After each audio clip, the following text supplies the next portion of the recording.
अर्हन्तु भगवन्त इन्द्रमहिता सिद्धाश्च सिद्धिस्थिता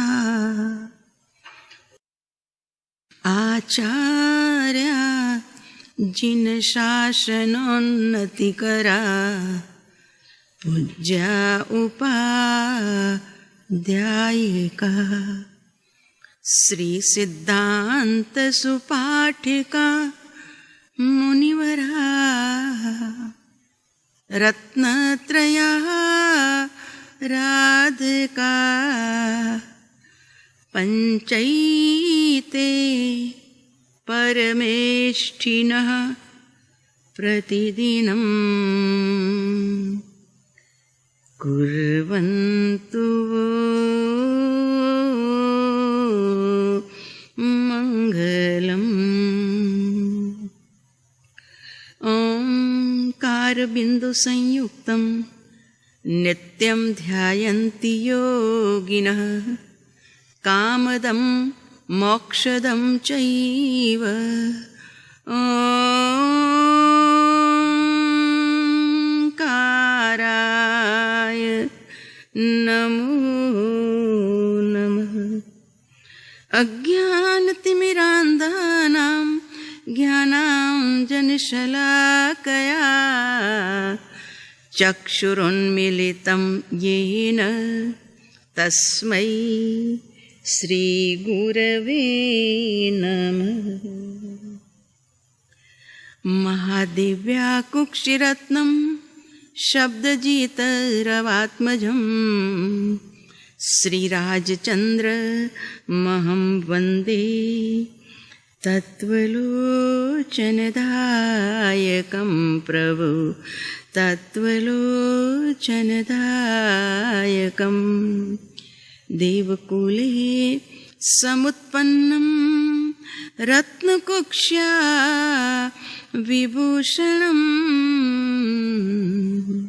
श्रीजी प्रभु महं वन्दे आत्मशान्ति प्रदायकं प्रभु आत्मशान्ति प्रदायकम्। प्रार्थना।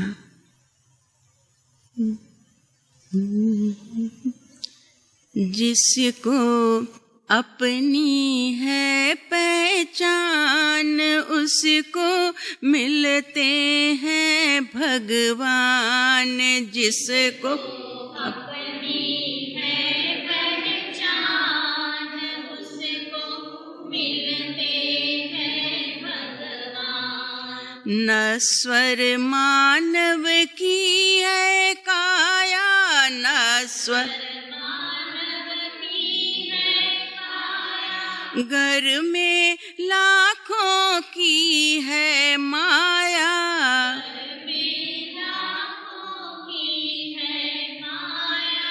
उसमें होता नहीं मस्तान उसको मिलते हैं भगवान।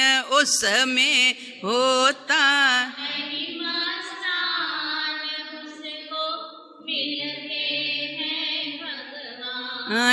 जिनको अपनी है पहचान उसको मिलते हैं भगवान। जिसको अपनी है पहचान उसको मिलते हैं भगवान। कदम कदम पर दुख भी आए कदम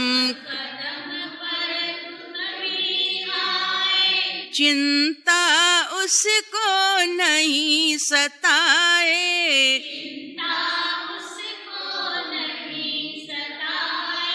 गिनता सुख दुख एक समान उसको मिलते हैं भगवान।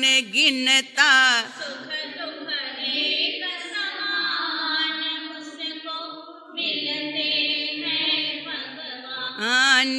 जिसको अपनी है पहचान उसको मिलते हैं होती आत्मरमण की मस्ती, होती दुनिया देख भले हो हंसती,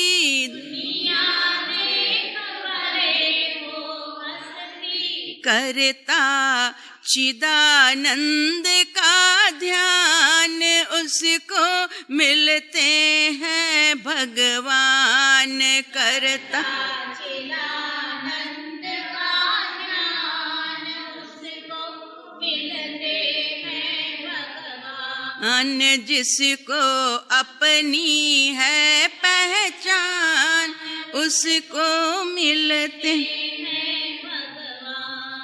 मैं हूँ अजर अमर अविनाशी,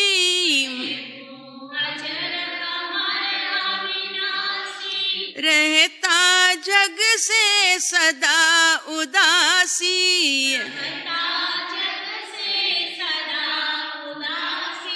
पुष्कर चाहता है निर्वाण, उसको मिलते हैं भगवान।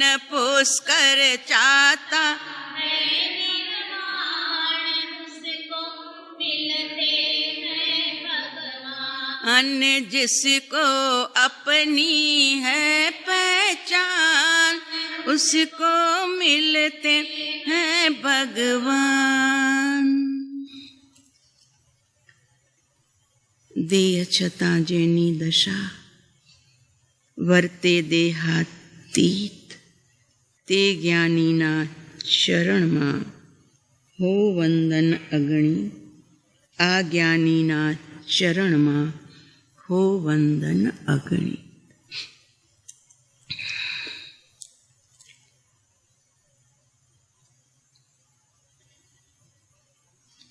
જ્ઞાનસાર ગ્રંથ, એનું આપણે કાલ સુધી અષ્ટક જોયું, નિર્લેપતા।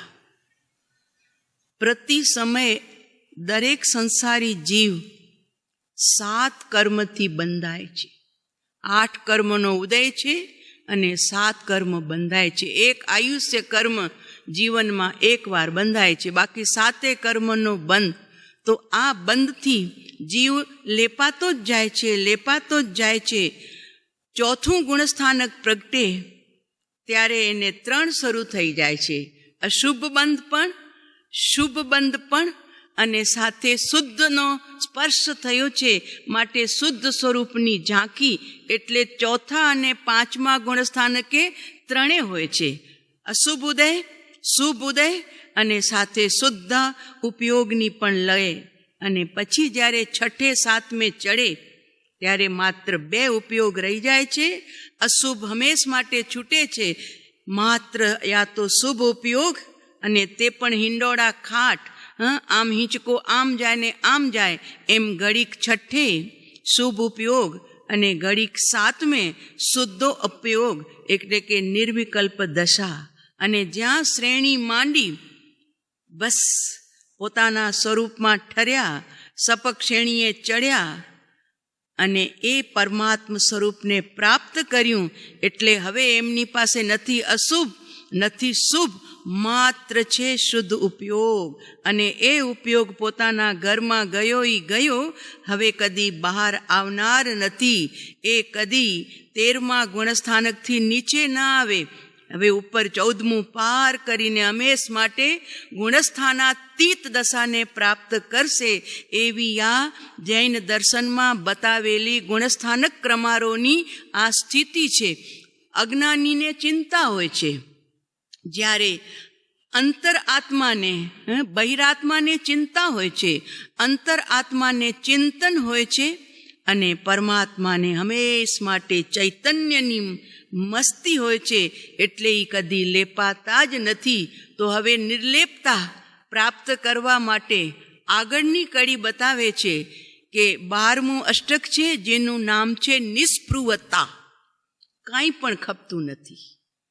છેલ્લો શ્લોક છે 8મો, જેમાં લખ્યું કે પરસ્પૃહા મહાદુઃખમ નિસ્પૃહતમ મહાસુખમ। આ દુનિયામાં મોટું દુઃખ કયું અને મોટું સુખ કયું? તો કે મોટામાં મોટું જો દુઃખ હોય આ દુનિયામાં તો પરસ્પૃહા એટલે બીજા પાસેથી કાંઈક મેળવવાની ઈચ્છા. પરસ્પૃહા, પરની સ્પૃહા, પર તરફથી કાંઈક મેળવવાની ઈચ્છા. અને મોટામાં મોટું સુખ કહ્યું તો કે નિસ્પૃહતમ મહાસુખમ, જેને આ જગતથી કાંઈ જોતું જ નથી એવા મહાત્મા કહો, સાધક કહો, ધર્માત્મા કહો, જીવાત્મા કહો, એ આ દુનિયામાં સૌથી મોટો સુખી છે. આપણા પરમ કૃપાળુ દેવે લખ્યું ને 680 નંબરના પત્રમાં કે જેની મોક્ષ સિવાયની બીજી કોઈ ઈચ્છા નહોતી, પણ હવે અખંડ સ્વરૂપમાં રમણતા થવાથી હે નાથ હવે તું તુષ્ટમાન થાય તો પણ અમને શું આપવાનો હતો? અમને અમારા સ્વરૂપની ઝાંખી નહોતી થઈ ત્યાં સુધી મોક્ષની ઈચ્છા રહેતી હતી. હવે મોક્ષની ઈચ્છા પણ નિવૃત્તતાને પામી છે, કેમ કે હવે અમારી અખંડ આત્મ સ્વરૂપમાં રમણતા છે. અમને આ જગતથી કાંઈ લેવા દેવાની કડાકૂટ રહી નહીં. અમે એ જગતની લેવા દેવાની કડાકૂટથી મુક્ત થયા છીએ. આવા આપણા આદર્શ છે. આ આદર્શને આપણે રાખ્યા છે આદર્શમાં, તો આપણે પણ એ કદમ કદમ કદમ એમના તરફ આગળ વધાવવા છે. નિસ્પૃહતા અને અનંત કાળમાં અનંત ભવો આ જીવે ધારણ કર્યા, એમાં અનંત શરીરો મળ્યા, ક્યારેક મન સહિતના, ક્યારેક મન રહિતના. આવા દરેક ભવમાં કાંઈક ને કાંઈક આ જીવે ઈચ્છા કરી છે. કેટલા ભવોમાં કેટલી ઈચ્છાઓ એના થડ જામી ગયા ઈચ્છાઓના. અને આ જન્મમાં પણ જ્યાં જન્મે છે બાળક મનુષ્ય અવતારમાં, અને જન્મતા વેત સૌથી પહેલો એનો અવાજ આવે છે ઉઆ ઉઆ ઉઆ. શેના માટે ઉઆ? ત્યાં બધું રહી ગયું ને, છૂટો પડ્યો. હવે ત્યાં સુધી એની સાથે કનેક્શન હતું. હવે છૂટો પડ્યો એટલે બહારની દુનિયા નહીં, ઉઆ મને ત્યાં જવું છે જ્યાં મારું પૂર્વનો બધો જ સંસાર છે, પત્ની, પુત્ર, બાળકો જે હોય તે, ધન જાયદાદ બધું. એટલે ઉઆ. પણ જ્યાં એની માએ કીધું કે બેટા અહીંયા, હવે ત્યાં નહીં કરો, એની સાથેથી કનેક્શન કટ કરો. હવે અમારી સાથે નવો સંસાર જોડો. અને એ બાળક પોતાની મા સાથે પોતાનો વ્યવહાર જોડે છે. અને આવશ્યકતા છે દૂધની, માત્ર શરીરની. બોલી નથી શકતો, સ્પૃહા જાગે છે અંદરથી અને અવાજ દે છે રોઈને. રોઈને બોલાવે છે માને મને ભૂખ લાગી છે. એટલે એ દૂધ મળે એને, એટલા માટે અંદરની સ્પૃહા જાગી અને માતાને રોઈને બોલાવે છે.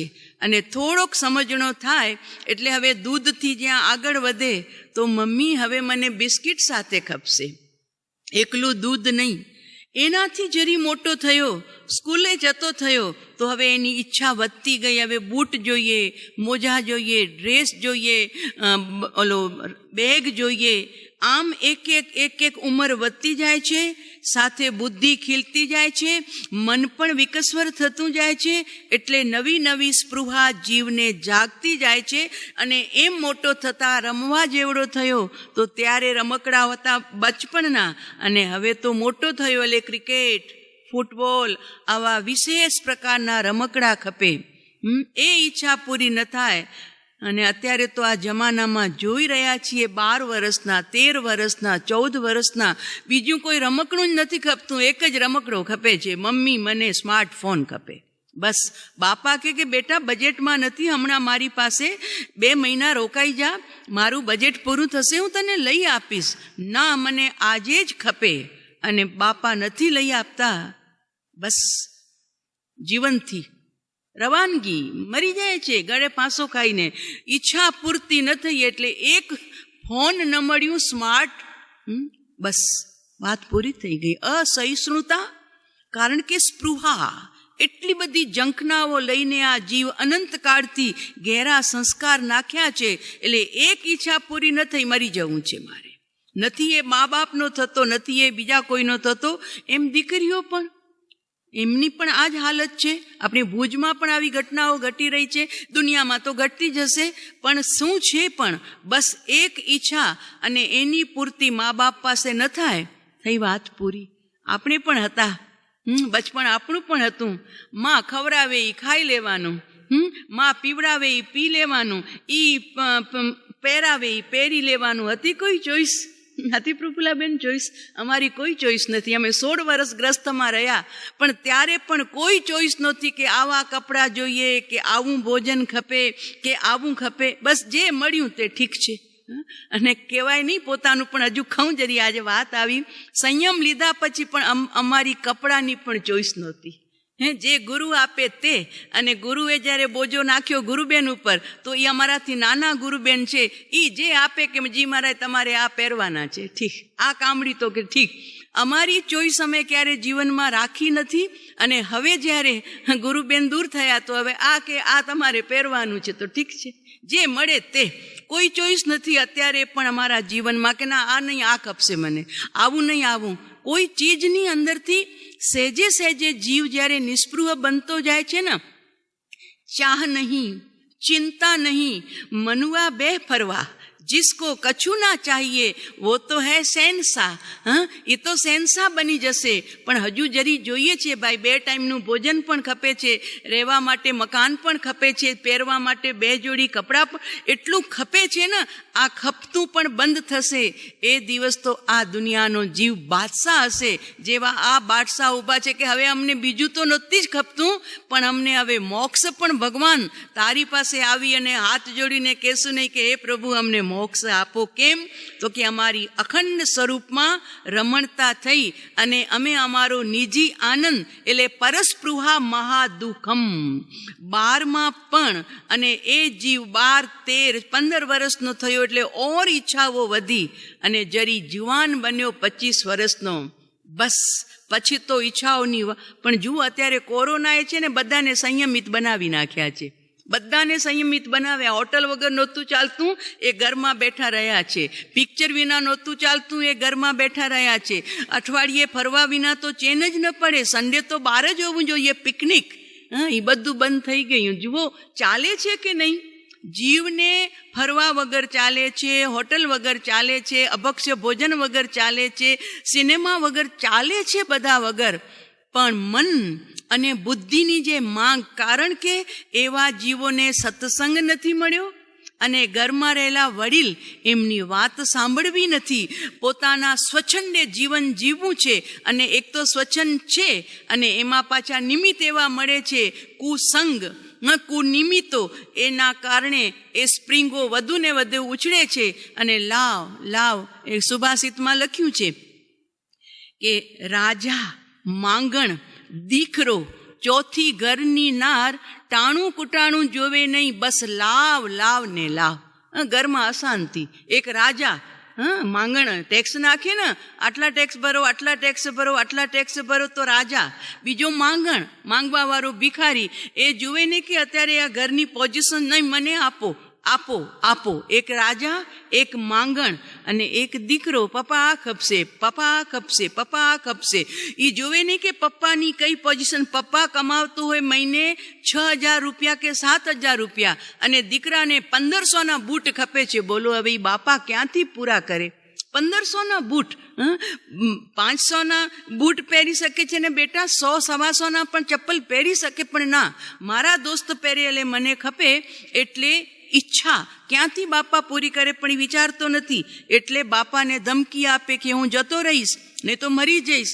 એટલે બાપા બિચારો નથી આમ રહી શકતો કે નથી આમ રહે. એટલે ચોથો અને ચોથી ઘરની નાર. ઘરની નાર પણ માંગ્યા જ કરે છે. આ નથી ને આ નથી ને આ નથી. એટલે કીધું એ અવસર નથી જોતા, શું અવસર કે કુ અવસર. બસ લાવ લાવ અને લાવ. એ જ્યાં સુધી ન મળે ત્યાં સુધી ઘરમાં અશાંતિ, અશાંતિ ને અશાંતિ. અને જેને કાંઈ જ નથી જોતું એને બહુ શાંતિ. મેં એક દ્રષ્ટાંત સાંભળ્યું હતું બહુ વર્ષો પહેલા કે એક બેન જેનું નામ હતું સુશીલા, અને ભાઈ સાહેબ વૈષ્ણવ હતા, પણ એટલી નિસ્પૃહી. કદી પોતાના પતિ પાસે એણે 35 વર્ષ લગ્ન ના થઈ ગયા, પણ એક ચીજ એણે માંગી નહીં કે તમે મને આવી સાડી આપો, કે મને આ દાગીનું નવું ગળાવી આપો, કે જરીક એને તમે વ્યવસ્થિત. કંઈ જ માંગ જ નહીં, કોઈ માંગ નહીં. 35 વર્ષ બીના ચકમક જરે અને બિના કોઈ માંગણી કરે સંસાર એકદમ શાંતિથી ચાલતો હતો.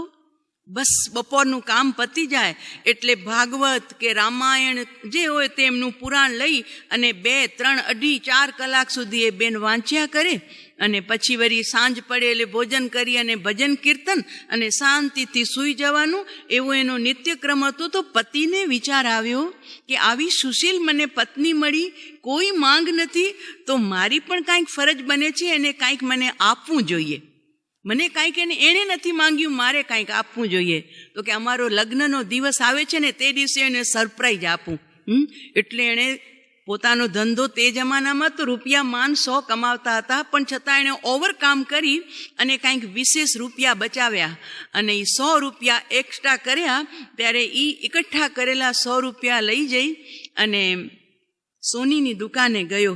સસ્તું હતું સોનું ત્યારે તો કે મને આમાંથી છે ને સોનાની તું ચૂની બનાવી આપ, નથણી નાકમાં પહેરવાની, ફર્સ્ટ ક્લાસ એમાં દાણો નાખજે અને મસ્ત બનાવી આપ મને.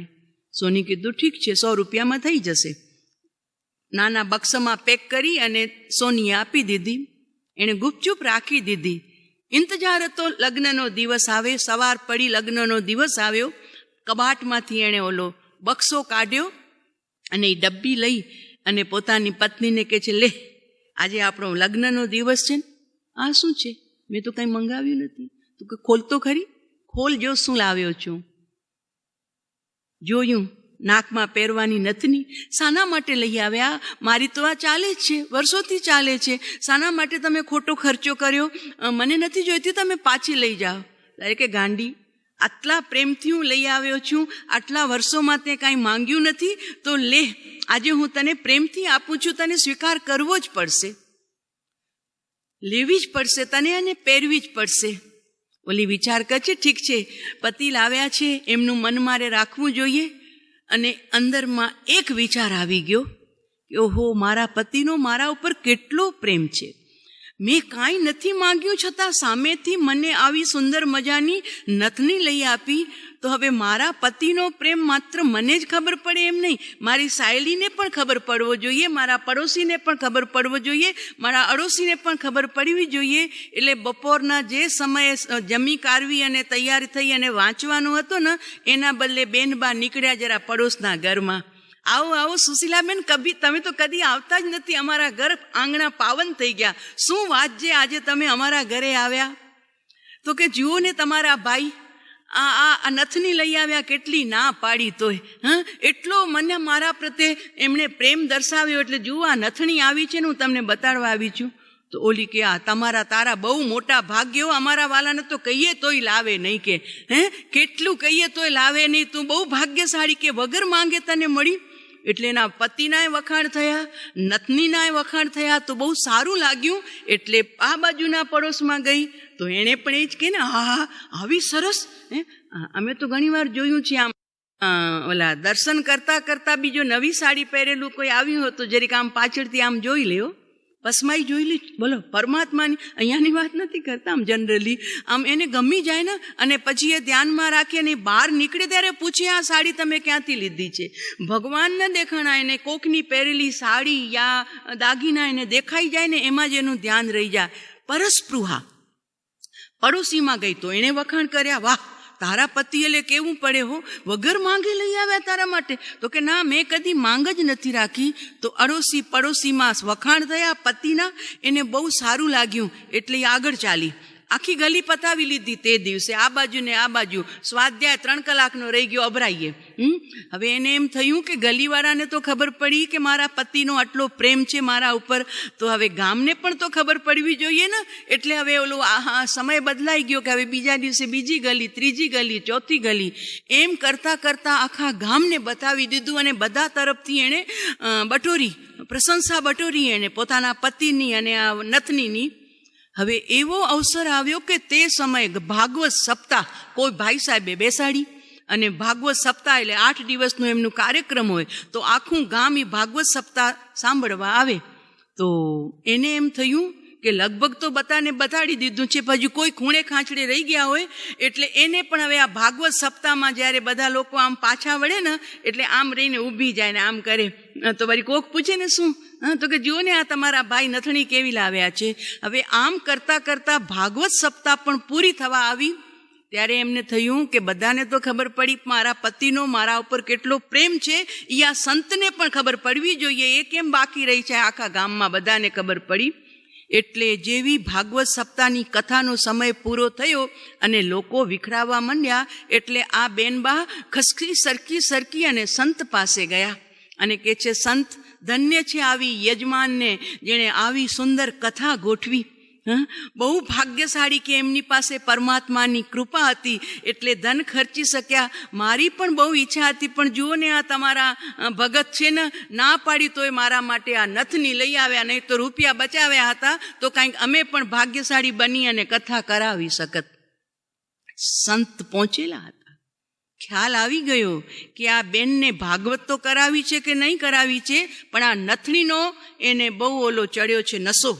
એટલે કીધું, બેનને નથની દીયુસ યાર કો સમરે વારંવાર. જે મારા સુધી પહોંચી છે એ બધાને બચાવીને પછી મારો નંબર લીધો હશે ને, કે મને બતાવવા આવી કે મારા પતિનો કેટલો પ્રેમ છે. જુઓ ને આ નથને લઈ આવ્યા.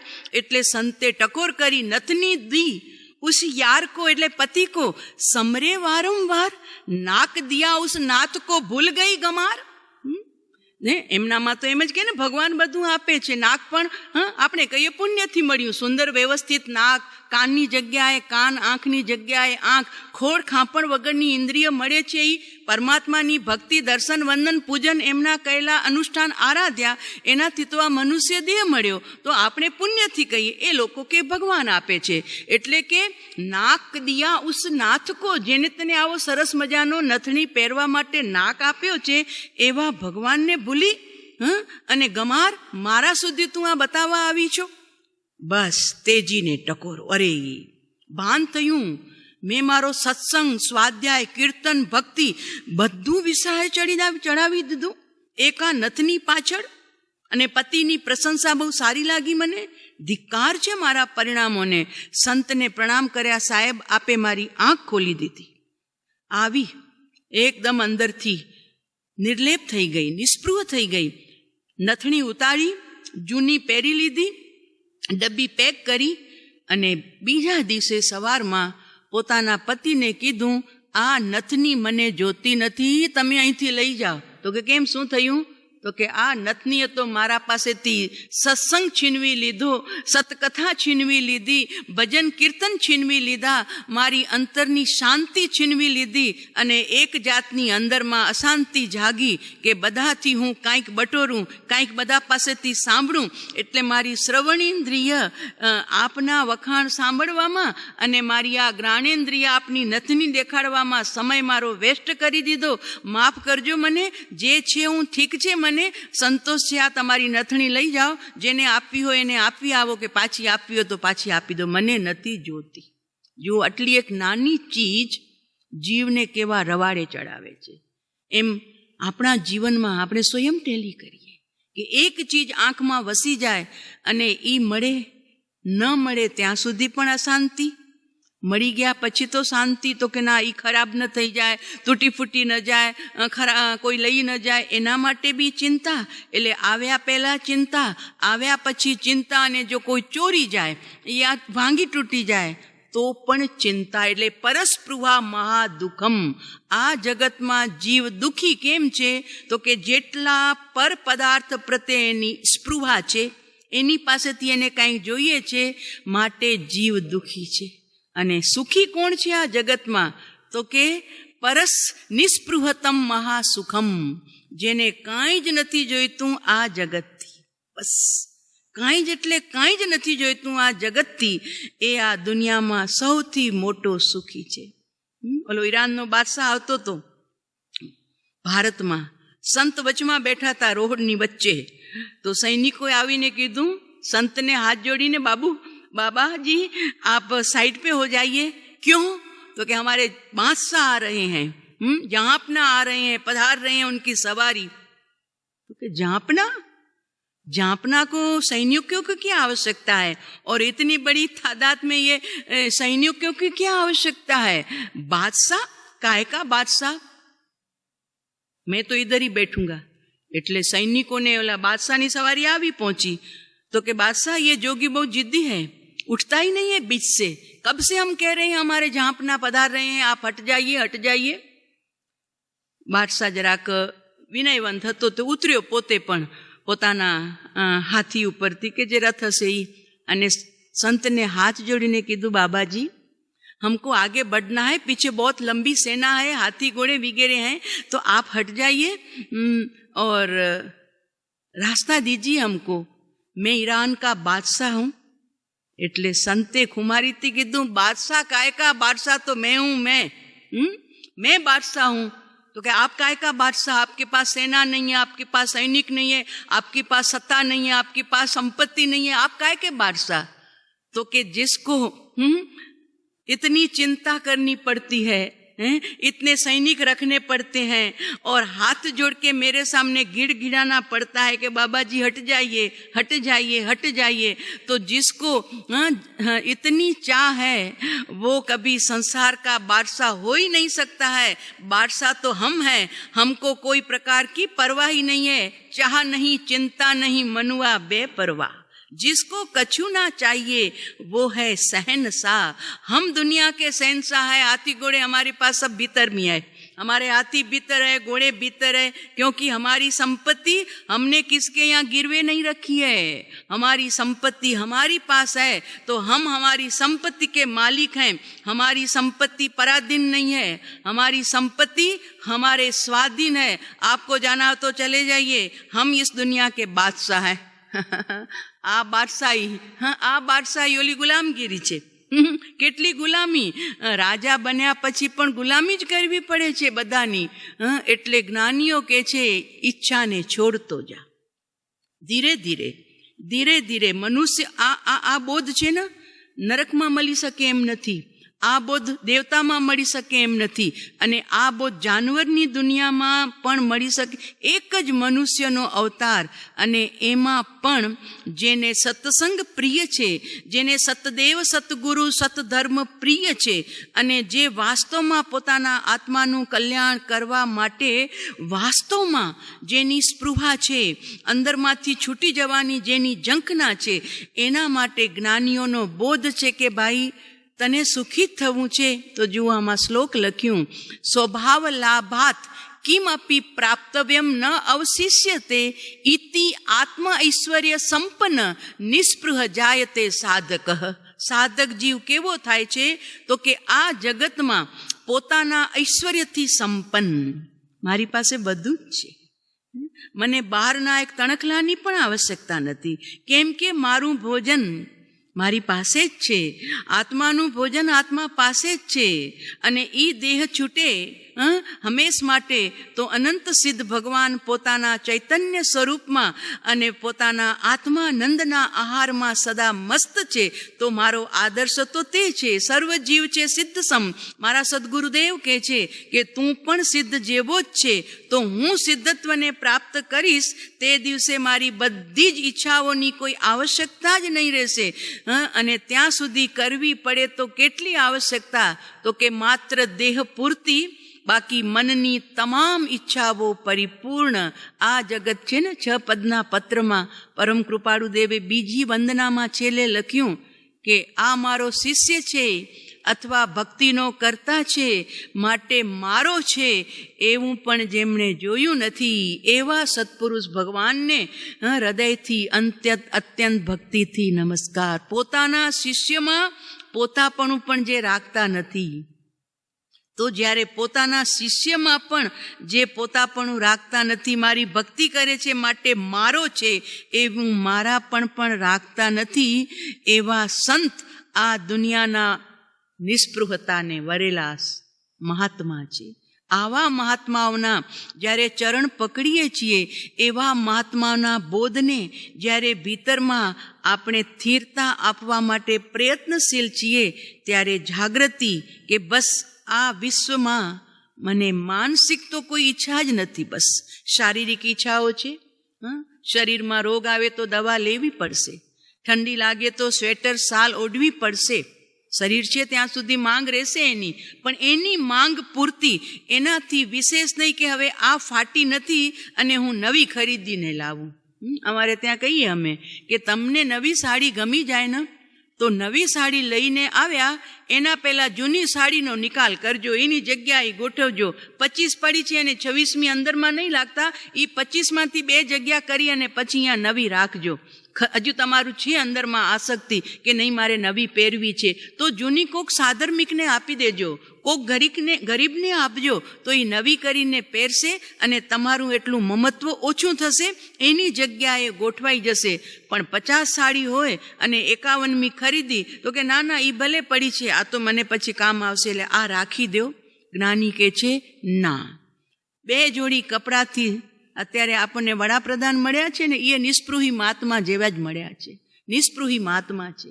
જો અત્યારે એને વાંચીએ ને આપણે જરી તો ખબર પડે, બધી ગિફ્ટો મળે છે જ્યાં જાય છે. ઓલા વચ્ચે એમને સન્માન મળ્યું, એમાં કરોડ ને ઉપરથી કાંઈક લાખ રૂપિયા, 8 લાખ કાંઈક મળ્યા. એ બધા જ રૂપિયા એમણે પોતાના બેંક બેલેન્સમાં જમા ન કરતા કન્યા કેળવણીની અંદરમાં અને ગંગાના સ્વચ્છતા અભિયાનની અંદરમાં એમણે અર્પણ કરી દીધા. લાલ બહાદુર શાસ્ત્રી, સૌથી પહેલા આપણા રાષ્ટ્રપિતા ગાંધીજી નિસ્પૃહી મહાત્મા, પછી આવ્યા લાલ બહાદુર શાસ્ત્રી નિસ્પૃહી મહાત્મા કે પોતાના ઘરે કાર પણ નહોતી અને લોનથી લીધી હતી પોતે, અને પોતે ક્યારે સરકારી વસ્તુને, અને સરદાર વલ્લભભાઈ પટેલ એ નિસ્પૃહી મહાત્મા હતા. અને અત્યારે આ યુગમાં આપણી નજર સામે આવ્યા છે આ નવા મહાત્મા કે જે નિસ્પૃહતાના ધણી છે. પોતે જ કહે છે મને મારા માટે કાંઈ નથી જોઈતું, હું જે પણ કરીશ એ ભારતની પ્રજા માટે, મારા ઘરના ડલ્લા ભરવા માટે નહીં, ભારતની પ્રજા કેમ સુખી થાય, બસ એમની એક નેમ છે. હવે સપોર્ટ કોણ કેટલું કરે, એકલા તો એ શું કરશે ભાઈ, એકલા એ શું કરી શકશે? જનતા જો એમને સહયોગ કરે, પણ એમના અંતરની ભાવના જોવું એ છે. એમના અંતરની ભાવના આ જ છે કે બધા જીવોનું હું સુખ આપું, સુખ આપવામાં નિમિત્ત બનું, ભારતની પ્રજાને હું સુખી કરું, દરેક એમની ચિંતાઓ દૂર થાય અને નિશ્ચિંત રૂપે જીવન વિતાવી શકે. બસ મને કાંઈ નથી જોઈતું, હું જે પણ કરીશ ભારતની પ્રજા માટે કરીશ, મારા સ્વાર્થ માટે હું કાંઈ નહીં કરીશ. તો એક રાજા પણ અત્યારે આવો નિસ્પૃહી મળ્યો છે. તો પ્રભુ આપણે તો સાધક મુમુક્ષુ બનવા જઈ રહ્યા છીએ, તો મુમુક્ષુની કઈ ગુણવત્તા હોવી જોઈએ એ ઉપાધ્યાય સાહેબ પરમ કૃપાળુ દેવ તો ઘણી વાત કરી છે, પણ અહીંયા આપણે વાંચી રહ્યા છીએ જ્ઞાનસાર, તો એના માધ્યમથી એ કહે છે કે મુમુક્ષુ જીવ કેવો થાય છે, તો કે નિસ્પૃહ જાય, તે નિસ્પૃહ થઈ જાય છે. શેનાથી? તો કે આત્મ ઐશ્વર્ય સંપન્ન, આત્માના વૈભવથી સંપન્ન. અને હજુ સાહેબ વૈભવ તો મળ્યો નથી, એનો અંશ ચાખ્યો નથી, પણ તને સાંભળવા તો રોજ મળે છે ને, અને સાંભળવા મળે છે તો તને ખબર પડી ગઈ કે દેહ કેટલું કામ કરી શકે છે, તારી મરજી મુજબનું, અને આત્મા દેહ સાથે શું સંબંધ રાખી શકે છે, આ તો તને ખબર મળી ગઈ. વિવેક તને પ્રગટ્યો છે કે કેટલું બી ભેગું કરું અને કેટલું બી જોડું, પણ આંખ બંધ થતાં બધું અહીંનું અહીં જ રહી જશે. માન, સન્માન, હર્ષ, શોક, વસ્તુ અવસ્તુ બધું અહીં રહી જશે. તો હું અત્યારથી પ્રયત્ન ન કરું, અત્યારથી હું પાઠ ભણું કે જેથી અવસર આવે. પહેલાં એક વખત સાહેબજીના સ્વાધ્યાયમાં આવ્યું હતું, અને આમે પણ આવે છે કે જો વસ્તુ પ્રત્યે, પોતાના બનાવેલા બંગલા પ્રત્યે, પોતાના વૈભવ પ્રત્યે જો મમતા રહી ગઈ અને છેલ્લે જ્યારે પ્રાણ છૂટવાનો અવસર આવશે ત્યારે અંદરમાં મુંજારો થશે, ગભરામણ થશે. અરે આ બધું છો ને, દેવતાઓ માથા કૂટે છે. મિથ્યા દ્રષ્ટિ દેવતાઓ આખી જિંદગી વૈભવમાં વિતાવે, પણ 6 મહિના બાકી રહીને જરીક માળા કરમાય અને જરીક આંખોનું તેજ ઓછું લાગે એટલે એમને ખબર પડી જાય કે કાંઈક ફેરફાર થયો આજે. અને એ ઉપયોગ રાખે કે આયુષ્ય મારું કેટલું બચ્યું છે, અને ત્યાં દેખાય 6 જ મહિના બાકી આયુષ્ય છે. તો કુતૂહલ, તરત જીવને કુતૂહલ જાગે કે હવે મારું આયુષ્ય આ દેવલોકનું 6 મહિનાનું છે, તો હવે હું જઈશ ક્યાં?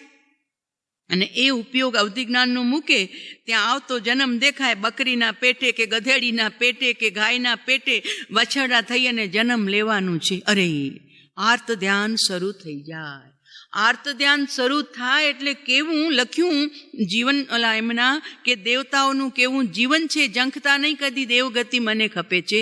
તો કે જ્યારે ઈ દેવતાને ખબર પડી ગઈ કે 6 મહિના પછી મારે અહીંથી અકાલ પટ્ટી છે અને ગધેડીના પેટમાં મને એના બછડા તરીકે જન્મ લેવો પડશે અને ગંદકીમાં અડોટવું પડશે, આખું દેખાય છે. એટલે એ માથા પછાડે છે દેવલોકની એની વિમાનની દિવાલોમાં, હાય રામ, આ મને છોડવું પડશે, આ મારું છૂટી જશે, આ દેવાંગનાઓ છૂટી જશે. અને ઈ 6 મહિના એવું આર્ત ધ્યાનમાં અને અશાંતિમાં વિતાવે કે છેલ્લે બસ એ તો ચવવાનું તો ચવન આવવાનું છે, આયુષ્ય પૂરું થાય અને એ દેવ પર્યાય વિલીન થાય અને ત્યાંથી આત્મા નીકળી અને જે આયુષ્ય દેખાયું હતું, જે ગતિ દેખાણી હતી એમાં એ આવીને પડ્યો છે. તો દેવતા પણ આટલા શક્તિશાળી અવધિજ્ઞાનના ધણી હોવા છતાં પણ કુઅવધિજ્ઞાનના કારણે પોતે અશાંત બની જાય છે, અશાંત.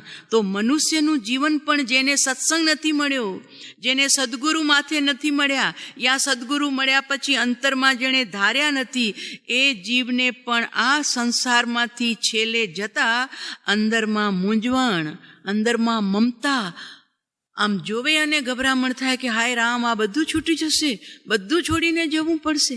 હજુ થોડા 2-4 દિવસ પહેલા મેં એક દ્રષ્ટાંત વાંચ્યું કે એક બાપા છે ને, મરણ પથારીએ પડ્યા હતા અને આમ હાથ ઊંચો કરતા હતા. ડૉક્ટર હાજર હતા, એના 4 છોકરા બાપાની ઉપર ઊભા હતા અને બાપા આમ હાથ ઊંચો કરી અને મોઢેથી કાંઈ કહેવા જાય પણ બોલાતું નહોતું. તો છોકરાઓએ વિચાર્યું કે બાપાની કાંઈ અંતિમ ઈચ્છા લાગે છે, તો ડૉક્ટર સાહેબ કાંઈક કરો ને, એવી દવા આપો ને, ઇન્જેક્શન આપો ને, અમારા બાપા બોલતા થઈ જાય. તો ઓલા ડૉક્ટરે કીધું છે એક ઇન્જેક્શન છે પણ 10,000નું છે અને એ થોડી વાર માટે જીભ એમની ખુલી જશે, એ વાત કરી શકશે. તો કે આપો ઇન્જેક્શન, 10,000 તો 10,000 પણ આપો. એ કાંઈક બોલવા જાય છે અને હાથ ઊંચો કરીને બતાવે છે પણ એ બોલી નથી શકતા. કાંઈક એમને અમને કેવું હશે, ક્યાંક ધનનું કેવું હશે, કાંઈ લેતી દેતીનું. તો ડૉક્ટર સાહેબે ઇન્જેક્શન આપ્યું 10,000નું. 10 મિનિટ થઈ અને વાચા ખુલી ગઈ. વાચા ખુલી એટલે બોલો પિતાજી આપ શું કહેતા હતા? તો કે મૂર્ખાઓ, ક્યારનું હું કહી રહ્યું છું કે આ ઘરની ઓલી સાવરણી છે એ વાછરડો ખાઈ રહ્યો છે, તમે લોકો કે બચાવતા નથી કે. અરે બાપા, જતી વખતે વાછરડાના મોઢામાં રહેલી સાવરણી દેખાણી, ભગવાનનો ફોટો સામે રામનો પડ્યો છે, એ તમને દેખાણો નહીં કે અમને રામ નામ સંભળાવો. અમને તો એમ કે પિતાજી અને બસ આટલું બોલીને પાછા ઢળી પડ્યા, ગયા, પ્રાણ છૂટ્યા, છૂટી ગયા પ્રાણ એ જ મિનિટે, આયુષ્ય પૂરું થયું. બોલો મમતા, મમતા આવી નાની ચીજ પ્રત્યે પણ જીવની મમતા છૂટતી નથી. તો આ વૈભવ, આ ઐશ્વર્ય, આ પોતાના બનાવેલા બંગલાઓ, એમાં બનાવેલા ફર્નિચર, એ છોડવું અંદરમાંથી બહુ કઠણ પડશે. માટે જ્ઞાની કહે છે અત્યારથી પાઠ શરૂ કરી દે, અત્યારથી અંદરમાં નક્કી કરી નાખ કે આ વિશ્વમાં મારું કાંઈ જ નથી. કેમ કે મારા સદગુરુદેવ કહે છે કે તું કાંઈ લાવ્યો નહોતો અને કાંઈ લઈ જવાનું નથી. કેમ કે આત્મા અરૂપી છે, બાકી બધું રૂપી છે. તો રૂપી ને અરૂપીનો કોઈ સંબંધ જ નથી, તાદાત્મ્ય સંબંધ નથી, સંયોગ સંબંધ છે. સંયોગ સંબંધે બધું ભેગું મળે છે અને સંયોગ પૂરા થાય તો પરિવાર પણ વિખરાઈ જાય છે, ધન પણ વિખરાઈ જાય છે, બંગલા વેચાઈ જાય છે, કરોડપતિ રોડપતિ થઈ જાય છે અને રોડપતિ કરોડપતિ સંયોગ થઈ જાય છે. બધું જ છૂટી જવાનું છે કારણ કે સંયોગી સંબંધ છે. તાદાત્મ્ય સંબંધ તો મારા જ્ઞાન, દર્શન અને ચારિત્ર અને આદિ અનંત અનંત ગુણો સાથે છે. તો મારા સદગુરુ ભગવાન રોજ જે મને બોધ આપી રહ્યા છે કે તારા જ્ઞાન ગુણની સંભાળ લે. તારું જ્ઞાન ગુણ પરમાં વેરાઈ રહ્યું છે, પરમાં વિખરાઈ રહ્યું છે. એ તારી સંપત્તિ તારા પ્રભુ સાથે તને મિલાન કરાવશે. માટે વિખરાતા અને વેરાતા એવા તું તારા જ્ઞાન ગુણની સંભાળ લે. બસ આ તારી સંપત્તિ છે. અને જ્ઞાન ગુણ જ્યાં પોતાના ઘર તરફ પ્રયાણ કરશે ત્યારે શ્રદ્ધા અને ચારિત્ર એ બે એની સાથે સમ્યક થઈ અને તને તારા આત્માનો વૈભવ દેખાડશે. તો મુમુક્ષુ સાધક શું કરે? તો કે નિસ્પૃહતાને વધારતો જાય, જંખનાને છોડતો જાય, સ્પૃહાને મટાડતો જાય અને અંતરમાં પોતાની નિસ્પૃહતાને કેમ કે આત્મા તો નિસ્પૃહ જ છે. આત્માને કાંઈ ખપતું જ નથી. એક અંશ પણ આત્મા રાખતો નથી પર પદાર્થનો. એને ખપતું જ નથી. એ તો પોતાથી બાદશાહ છે, બાદશાહનો બાદશાહ, 3 જગતનો નાથ છે. પણ એમાં આ જીવ મન અને બુદ્ધિ દ્વારા અને વિભાવની પરિણતિ પર તરફની જતી પરિણતિ દ્વારા પોતાના આત્માના વૈભવને ચૂકી અને પર પદાર્થમાં આશિક બને છે. એનો એ આસક્તિમાં વયો જાય છે. આત્માની શક્તિને ભૂલીને પર પદાર્થની આસક્તિમાં જોડાણ થાય છે. એટલે કે છે સ્વભાવ લાભાત, પોતાના આત્માના લાભથી કિમ અપી ન પ્રાપ્તવ્યમ અવશિષ્યસે, કાંઈ જ બચતું નથી. કરવા જેવું, પામવા જેવું, લેવા જેવું જો આ દુનિયામાં હોય તો એક પોતાના સ્વભાવનો લાભ બસ. અને સ્વભાવનો લાભ જેને મળ્યો, પોતાના પ્રભુમાં જે ગયા, એને હવે આ આખું જગત તણખલા જેવું લાગે છે. એને આખું જગત એક સ્વપ્ન જેવું લાગે છે. તો બસ આ દશા સુધી પહોંચવા માટે પરમ કૃપાળુ દેવના એક એક વચન, સાહેબશ્રીનું એક એક વચન આપણા માટે ખૂબ કામયાબ છે. પણ એને આપણે ભીતરમાં દરબવું પડશે, ભીતરમાં એને ઠારવું પડશે. અને ઠારવાની સાથે સાથે બહારના જ્યાં જ્યાં સ્પૃહા છે એને આપણને અટકાવવું પડશે. કેમ કે એક જ જન્મ એવો મળ્યો છે કે આ બોધ જીવ પોતે આત્મસાત કરી શકે. 3 ગતિ બાકાત કરી દીધી. એક મનુષ્ય ગતિ. કાલે આવ્યું હતું ને 32મો કે 31 નંબરનો પત્ર હતો. જરી 1 મિનિટ, 31મો પત્ર હતો ને, કેટલું સુંદર વાક્ય હતું. 31મો પત્ર, એક જ લાઈનનો પત્ર છે પણ કેટલું સુંદર કે ક્ષણ ભંગુર દુનિયામાં સત્પુરુષનો સમાગમ. બસ યા તો અંતરમાં સત્પુરુષ રે, બહારનો તો પરિગ્રહ હટી જ જાય સત્પુરુષની સ્મૃતિમાં, પણ અંતરનું જે પરિગ્રહ છે ને એ પણ સત્પુરુષની સ્મૃતિ થતાં, એમનું સ્મરણ થતાં. તો આ બધો જ પરિગ્રહ, 2 જાતના પરિગ્રહ છે ને, એક છે અભ્યંતર ને એક છે બહિરંગ. તો બહિરંગ પરિગ્રહ તો છૂટવાની જગ્યાએ છૂટી જશે, પણ અંતરંગ પરિગ્રહ તો ત્યાગી બન્યા પછી પણ છૂટ્યું. તો આવા 18 પાપસ્થાનક રૂપી કહો કે 14 પ્રકારના આભ્યંતર પરિગ્રહ, 4 કસાય, 9 નો કસાય અને મિથ્યાત્વ બધાનો બાપ. તો આ મિથ્યાત્વ રૂપી અંતર જંખના જે જગાવનાર છે, આ ઉલટી દશા, ઉલટી વિપરીતતા, વિપરીત વેદના, આ બધું જ છોડવા માટે સત્પુરુષનો સમાગમ. યાદ આવે સાહેબશ્રીના મુખે આવેલું અંબાલાલભાઈનું જીવનની એક કથા, જીવનની એક ઘટના કે અંબાલાલ તને કસાયો હેરાન કરે છે? તો કે ના સાહેબ. તો કે તને રાગ ક્યાં છે? તો કે એક આપમાં મને રાગ છે. બીજા પત્ની, પુત્ર, ધન, વૈભવ, કુટુંબ, માતા ક્યાંય મને રાગ નથી. માત્ર આપમાં મને રાગ છે. બીજા કોઈ કસાય? તો કે નહીં સાહેબ, એક પણ કસાય મને પરેશાન કરતો નથી. આપની પાસે હું છું, મને કોઈ કસાય અડતો જ નથી. એટલે પરમ કૃપાળુ દેવ કહે છે, અંબાલાલ, તારા કસાયોને અમે સાચવી રાખ્યા છે. સાહેબ, મારો કચરો આપને સાચવવો પડે? હું જાઉં છું ખંભાત, મારે નથી રહેવું અહીંયા. આપને મારો કચરો સંભાળવો પડે. અંબાલાલ, સાંભળ, જો આ જ્ઞાનીની ટેકનિક, જ્ઞાનીની આ રીત, કોઈ અદ્ભુત શિષ્ય નિર્બોજ થઈ જાય, અને પોતે તો નિર્બોજ છે, એમને ક્યાં કોઈ જગતનો બોજો લીધો જ છે. અંબાલાલ, એમ નથી. તને અમે પૂછ્યું કે તને રાગ કોનામાં છે? તું કે છે આપનામાં છે, બીજો કોઈનો રાગ અમને રહ્યો નથી. તો જ્યાં રાગ છે ને, તો રાગ તો બધાનો બાપ છે. એ બધા કસાયો રાગને આશરીને રહે છે. ક્રોધ, માન, માયા, લોભ. એટલે ભગવાન પહેલા વિતરાગ થાય છે. વિતરાગ ભગવાન થાય છે, પછી એમને જ્ઞાનાવરણીય જઈ અને સર્વજ્ઞ બને છે. ભગવાન પહેલા વિતરાગ થાય છે. એટલે બધા કસાયનો ખાત્મો થતો થતો છેલ્લે લોભ પણ નીકળી જાય છે. તો અંબાલાલ, તું કહે છે કે અમને આપનામાં જ રાગ છે. તો જ્યાં રાગ છે તો બધા જ કસાયો રાગની સેવામાં તૈનાતમાં લાગેલા છે. તો જ્યાં રાગ છે ત્યાં બધા કસાયો બેઠા છે. પણ ધ્યાન રાખ, અમે તારા રાગને અડ્યા પણ નથી. જે વિતરાગી પરમાત્મા, વિતરાગી પુરુષ એ ભક્તોના રાગને ક્યાં અડે? તો કે અમે તારા રાગને અડ્યાય નથી. અને તું કહે છે કે મને કોઈ કસાય હેરાન કરતા નથી. તો એનો મતલબ શું થયું? કે અમારી પાસે તારો રાગ નથી અને તારી પાસે કસાય છે નહીં. તો એ ક્યાં ગયા? તો કે વચમાં લટકી રહ્યા છે. કસાયો બિન આધારે લટકી રહ્યા છે અને એ લટકતા થોડી વારમાં મૃત્યુને શરણ થશે. આપણે એને ટેકો આપીએ છીએ. કોઈ પણ કસાય, ચાહે રાગનો હોય, ચાહે દ્વેષનો હોય, ચાહે મોહ, ચાહે માયા, આપણે એને જ્ઞાનનો સારો આપી દઈએ છીએ. એ જ વખતે જ્ઞાની કહે છે તું જ્ઞાતા રહી જા. ઉદય આવ્યો તને કસાયનો, જ્ઞાતા રહી જા. તો તું એમાં બળીશ નહીં. એનો મતલબ શું?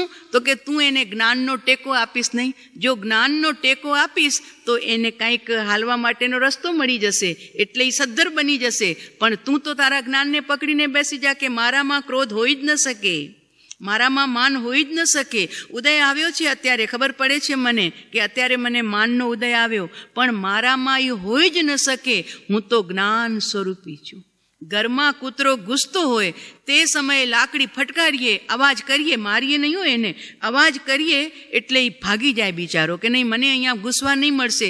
એમાં કસાયરૂપી કૂતરા જ્યાં હાજર થવાનો ઉદય આવે છે ત્યારે જ્ઞાની તો જાગ્રત છે જ, પણ જ્ઞાનીના આશ્રય રહેનારો સાધક પણ તે સમયે જાગ્રત થઈ અને પોતાની જ્ઞાનરૂપી સોટીને હાજર રાખે. નહીં, તું મારા ઘરમાં નુકસાન કરવાવાળો છે, માટે હું તને આદર નહીં આપીશ. માત્ર હું તને જાણું છું કે તારો સમય પૂરો થશે એટલે તું વયો જઈશ. મારા ઘરમાં તો મારું રાજ્ય છે ને મારું સામ્રાજ્ય છે. હું તો જ્ઞાન સ્વરૂપી ભગવાન છું. તું મને ન અડી શકે, તને પ્રવેશ ન મળી શકે. અને આમ જ્યાં એક સમયનું એ જે પર્યાયની જે બહુ ઉદયની નિકાચિતતા હોય તો એ ઉદય ધીરે ધીરે ઢીલો પડી અને એ નિર્જરી જાય છે. આ વાત પ્રભુ સત્પુરુષ ભગવાન આપણને શીખવાડી રહ્યા છીએ. આપણે તો એમના ચરણના કિંકર દાસ બની નતમસ્તકે એમના બોધને ઝીલીએ અને જેમ બને તેમ ભવના ચક્કર પૂરા થાય, બસ આ જ ભાવનાથી સંતોના ચરણોમાં આવ્યા છીએ. તો આપણને આ બોધ શીખવાડે છે. અંબાલાલ ભાઈના આ જીવનની વાત એટલી બધી પ્યારી લાગે કે અંબાલાલ, અમે તારા રાગને અડ્યા નથી એટલે તારો કચરો અમે ક્યાં સાચવીએ? અને તું કહે છે કે મારો રાગ તમારામાં છે એટલે અમારા પાસે એ કચરો પડ્યો છે, પણ અમે એને અડતા નથી. અને તું કહે છે કે મને કોઈ કસાય નડતો નથી, એટલે એનો મતલબ એ થયો કે તારા કસાય વચમાં લટકી રહ્યા છે અને એ વગર આધારે એક દિવસ પૂર્ણતાને પામી ખરી જશે અને તું નિર્કસાય બની જઈશ. આ જ્ઞાનીઓની ટેકનિક છે પ્રભુ. જ્ઞાનીઓ કાંઈ વસ્તુ નથી લેતા, પણ અંદરથી મમતા ખેંચી લે છે યા અંદરથી કસાયની કાલીમાં ખેંચી લે છે. બસ વસ્તુ તો જ્યાં છે ત્યાં રહી જાય છે, ત્યાં જ રહી જાય છે. પહેલાં બી મેં કીધું હતું, ભરત જ્યારે રામને કહેતો હતો કે રામજી આપનો અભિષેક થશે, આપ જ અયોધ્યાના રાજા થશો, તો રામે સ્વીકાર કર્યો. ઠીક છે, બધાને લઈને આવ્યો હતો ને ચિત્રકૂટની પાડી ઉપર, હું રામજીનો અભિષેક કરીશ, હું રાજા નહીં બનીશ. અને અભિષેક કરવા રામે હસતા મુખે કીધું ઠીક છે. નિસ્પૃહી મહાત્મા રામ એક ઝંખના જાગી રાજ્યની, તે ભરતને નહોતી જાગીઓ ભાઈ. ભરત તો શર્મિંદા છે. રામ પાસે હું શું મુખ બતાવું? રામ મારા માટે શું ધારી લીધું હશે કે ચોક્કસ ભરતે કઈ માને કઈ અને રાજ્ય માંગ્યું હશે? હું કયા મુખે રામની સામે જાઉં? અને છતાંય આવ્યા છે દુખતા દિલે, રડતા દિલે, પીડા સહિત દિલે આવ્યા હતા. મોઢું કેવી રીતે હું ઊંચું કરું કે જેને રાજ વૈભવ છોડી અને આ જંગલોમાં રહેવું પડે છે મારા નિમિત્તે? પણ આ ખેવના જાગી હતી કૈકઈને, અને કૈકઈને ખેવના જગાડનાર વળી કોક હતું કે જે કાનમાં બંબેરણી કરી અને ઉશ્કેરી, તો એ કૈકઈ ઉશ્કેરાઈ અને હું રાજમાતા બનીશ. બસ આવી સ્પૃહા જાગી. કારણ કે જો રામ રાજા બનશે તો કૌશલ્યાને રાજમાતાનું પદ મળશે. હું રહી જઈશ, બસ મારો ભરત રાજા બને તો હું રાજમાતા બનું. આ ઝંખના જાગી. અને આ ઝંખના જગાડનાર હતી ઓલી મંથરા, આ કાચા કાનના કૈકઈજી એમાં લેવાઈ ગયા. બધી વાત ખબર છે આપણને. ત્યારે ભરત કહે છે કે રાજા તો આપ જ રહેશો, બીજો કોઈ અયોધ્યાનો રાજા હોય જ નહીં. ઠીક છે, હું આપનો અભિષેક કરીશ. ઠીક છે.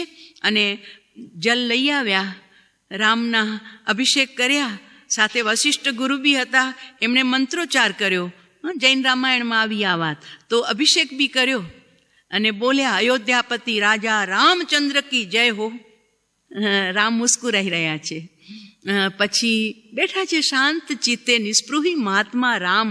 આ જગતમાં રામનું ચરિત્ર પણ છે ને, ખાલી વિચારીએ, વાંચીએ. હું જગતના ત્યાં સંપ્રદાયમાં કહું કે સંસારમાં જીવવા માટે રામને વાંચ્યો અને આત્મામાં જીવવા માટે મહાવીરને વાંચ્યો. આ બે મહાપુરુષો આપણા જીવનના માર્ગદર્શક છે. કારણ કે જીવનમાં નિસ્પૃહતા કેટલી, અને કોઈનો દોષ નહીં, કોઈના પ્રત્યે દ્વેષ નહીં, કોઈનો વાંક નહીં. મુસ્કુરાઈ રહ્યા છે. એટલે ભરત હાથ જોડીને કે છે, પધારો. તો કે ક્યાં? આપને મેં રાજ્ય પદ આપ્યું ને, અત્યારે આપનો અભિષેક કર્યો છે, તો હવે અયોધ્યા પધારો. ભરત, રાજા કોણ છે? તું છે કે હું છું? નહીં મોટા ભાઈ, આપ જ રાજા છો. તો પછી આદેશ કોણ આપશે? રાજા આપશે કે સેવક આપશે? તો કે નહીં નહીં નહીં, આપનો આદેશ. આપ જ આજ્ઞા કરતા છો, આપ જ આદેશ આપો. તો કે તું મને આદેશ આપે છે, પધારો. હવે મારો સાંભળ આદેશ, કે હું 14 વર્ષ સુધી પિતાજીના વચન ખાતર વનમાં જ રહીશ. મારો આદેશ છે, જ્યાં સુધી હું ન આવું ત્યાં સુધી અયોધ્યાની ગાદીને તું સંભાળજે. આ રાજ્ય મારું, ભલે સંભાળજે તું. શું કર્યું? ભરતનો બોજો લઈ લીધો બધો, ભરતનો મમકાર લઈ લીધો બધો. તારું કાંઈ નહીં, બસ ને રાજ્ય મારું, બસ તું સંભાળજે. તું સંભાળજે મારા રાજ્યની. 14 વર્ષ સુધી તું પેરવાઈ કરજે. પ્રજાને તું પ્રજા વત્સલ બની અને પ્રેમ આપજે. 14 વર્ષ પૂરા થતા હું આવી જઈશ, જરા ચિંતા નહીં કરતો. આ છે મહાપુરુષોની ટેકનિક. એમાં સંતો આપણા રાગને ખેંચી લે, પોતામાં રાગ રખાવે ને, કે રાગ ક્યાં કરવો નહીં ને કરવો તો. જો કેવી મજાની વાત છે. એટલે ધનનો રાગ ઘટી જાય, પરિવારનો, પત્નીનો, પુત્રનો મોહ બધો જ ઘટી જાય. કેમ કે મને મારા સત્પુરુષ, બસ હવે મારે કાંઈ જોવું નથી, કાંઈ સાંભળવું નથી, કાંઈ કરવું જ નથી, બસ મારા સત્પુરુષ. 24 કલાક સત્પુરુષ સત્પુરુષ. એટલે આખો રાગનો પૂતળો સત્પુરુષ. અને સત્પુરુષ એવા વિતરાગી છે કે એ તો રાગને અડતા જ નથી. એટલે વિતરાગીનો રાગ એક દિવસ જીવને પણ વિતરાગતામાં કન્વર્ટ કરી દે છે. આ રીત પરમ કૃપાળુ દેવે પોતાના પત્રોમાં, પોતાના વચનોમાં આપણને બતાડી અને એનું વિશ્લેષણ કરી અને આપણને અત્યારે સદગુરુ ભગવાન ઊંડા ભરી ભરી અને પાન કરાવી રહ્યા છીએ. તો હવે આપણે નિર્ધન શેના રહીએ? આપણે શેના ભિખારી રહીએ? કારણ કે આપણે તો પરમાત્માના અત્યારે પૂજારી છીએ અને એ પરમાત્મા એક દિવસ આપણને પૂજ્ય પદવી સુધી પહોંચાડવામાં નિમિત્ત બની અને હાજર થઈ ગયા છે. તો પ્રભુ જે પૂજ્ય બને એને કોઈ સ્પૃહા જ નથી રહેતી, પણ હજુ સ્પૃહાઓને તોડવી છે. ત્યારે સદગુરુ ભગવાનને અંતરમાં રાખીએ. તુમ ન્યારે તબ સબહી ન્યારા, અંતર કુટુંબ ઉદારા. તુમ હી નજીક નજીક હો સબઈ, રિદ્ધિ અનંત અપારા. પ્રભુ આપ ન્યારા એટલે દૂર થાવ છો તો બધું મારો સંસારનો કુટુંબ, ક્રોધ, માન, માયા, લોભ, ઈર્ષા દેખાય બધું હાજર થઈ જાય છે. પણ તમે જ્યારે મારી નિકટ છો, તુમ હી નિકટ, તમે નજીક છો, ત્યારે મારો વૈભવ નજીક આવે છે. આનંદ, પ્રેમ, મૈત્રી, કરુણા, માધ્યસ્થ, જ્ઞાન, દર્શન, ચારિત્રવાળો મારો અંતરનો આત્માનો કુટુંબ હાજર થાય છે. માટે પ્રભુ આપના જ્ઞાન ગુણને યાદ કરતા, આપના શ્રદ્ધા ગુણને યાદ કરતા, આપના ચારિત્ર ગુણને યાદ કરતા, આપના નિર્લેપતા ગુણને યાદ કરતા, આપની નિર્ભયતાને યાદ કરતા, આપની નિશંકતાને યાદ કરતા મારો વૈભવ મને પણ ખ્યાલમાં આવે છે. એટલે તુમ ન્યારે તબ સબહી ન્યારા, અંતર કુટુંબ ઉદારા. પણ તુમ હી નજીક નજીક હો સબહી, બધો જ કુટુંબ મારી નજીકમાં આવી જાય છે. અને એનો વૈભવ કેવો? તો કે રિદ્ધિ અનંત અપારા. અનંત અપાર રિદ્ધિ, કદી જેનો અંત જ ના આવે એવી રિદ્ધિ મારા ભીતરમાં છે. અને એ રિદ્ધિનો અહેસાસ પ્રભુ અનુભવ નહીં પણ અનુમાન તરીકે પણ એ રિદ્ધિનો, એ વૈભવનો આપ હાજર થતાં મને પણ અંદરમાં એ જ આનંદ આપી રહ્યો છે. માટે સત્પુરુષ શું કીધું? ક્ષણભંગુર દુનિયામાં સત્પુરુષનો સમાગમ, વાણીથી પણ સમાગમ, અને જ્યારે વાણીનો યોગ નથી ત્યારે અંતરમાં એમની, રોજ આપણે બોલીએ છીએ, आपके चरण कमल में मेरा मस्तक और आपके चरण कमल मेरे हृदय कमल में अखंडपणे संस्थापित रहो અને सत्पुरुषों की सत स्मृति मेरे चित्त स्मृति के पट पर ટંકોત્કીર્ણવત સદોદિત જયવંત રહો. એટલે ચિત્ત પટ ઉપર પણ આપની સત્કૃતિ અને અંતરમાં આપના ચરણ, બસ હૃદયમાં પણ આપના ચરણ અને સ્મૃતિમાં પણ આપની સત્પુરુષતા. પછી મારી નજીકમાં કોણ આવે? આ બચવા માટેના આ ઉપાય આપ્યા છે. પરમ કૃપાળુ દેવના શ્રી ચરણોમાં, પરમ પૂજ્ય સાહેબ શ્રીના શ્રી ચરણોમાં. એટલે ક્ષણભંગુર દુનિયામાં સત્પુરુષનો સમાગમ એ જ અમૂલ્ય, જેનું કોઈ મૂલ્ય ન થઈ શકે, અને અનુપમ, જેને કોઈ ઉપમા ન આપી શકાય, એવો આ અમૂલ્ય લાભ મળ્યો છે. અમૂલ્ય.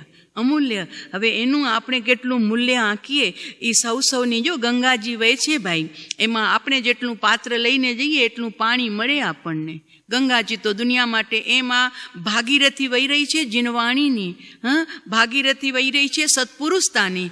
આપણું જેટલું પાત્ર, યોગ્યતા, બસ એટલું આપણે લેશું તો એટલું આપણને શાંતિ, સમાધિ અને સુખનો અનુભવ થશે. 213 નંબરના પત્રમાં પણ પરમ કૃપાળુ દેવે આ જ વાત લખી છે કે જેટલું પણ પુણ્ય આ જગતમાં છે અને સુખનો અનુભવ થાય છે, એના નિમિત્તમાં કોણ છે? સત્પુરુષ જ છે.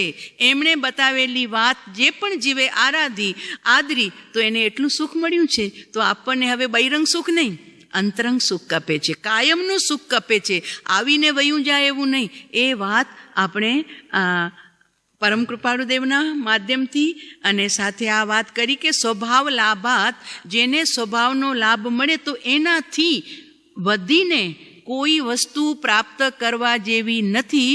અને એ જેને પ્રાપ્ત થાય તો એટલા માટે એથી આત્મ ઐશ્વર્ય સંપન્નો, આત્માના ઐશ્વર્યથી સંપન્ન નિસ્પૃહો જાયતે મુનિ.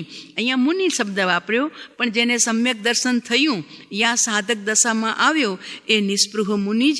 એટલે નિસ્પૃહો જાયતે સાધક, એ સાધક આ જગતથી નિસ્પૃહ થઈ જાય છે. ભલે હજુ સમ્યક દર્શન પ્રાપ્ત નથી થયું, એના પૂર્વે પણ એને આ જગતથી કાંઈ નથી ખપતું, અને જેને થઈ ગયું એ મહાત્મા તો નિસ્પૃહી છે જ. બસ આપણે પણ એ પંથે, એ પગલે પગલે ચાલીએ, એ જ પરમ પવિત્ર મંગલ ભાવના સાથે.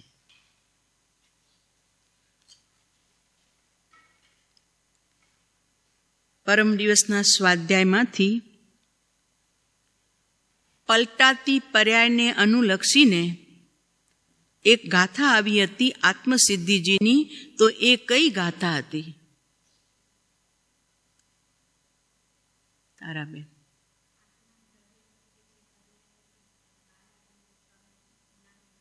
રાઈટ, તારાબેન જવાબ આપે છે, આત્મા દ્રવ્ય નિત્ય છે, પર્યાય પલટાય, બાળા દિવય ત્રણ્યનું જ્ઞાન એકને થાય. હવે બીજો પ્રશ્ન, પરમ કૃપાળુ દેવે સત્સંગમાં અખંડ એક શરણાગતપણે આરાધવા યોગ્ય 4 કઈ બાબતો બતાવી હતી? શરણાગતપણે અખંડ એક આરાધવા યોગ્ય 4 બાબતો કઈ બતાવી હતી? પત્રાંક 454 સહારે બોલો અંજુબેન.